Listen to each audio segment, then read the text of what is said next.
the meantime, between time, I'm gonna unbox the Oyster Fast Feed.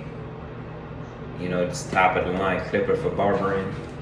If you're a barber and you cut ethnic hair, definitely gonna want this. You know, this clipper is like a lawnmower. This is like a weed whacker. Matter of fact,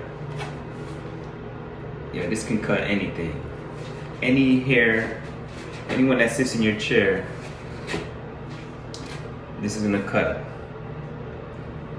No matter what they got in their hair, no matter how coarse their hair is, this clipper is gonna run right through it. So this is my clipper of choice for cutting and fading. Oyster Fast Feed. So let me unbox it out real quick. Brand new joints. I like to upgrade my clippers regular. Boom. Straight out the box.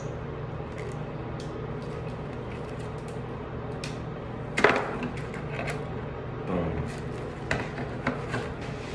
And if you're just starting to cut here, you're gonna want to make sure that you buy adjustable clippers, especially if you're gonna try to fade. You need the adjustables. All right.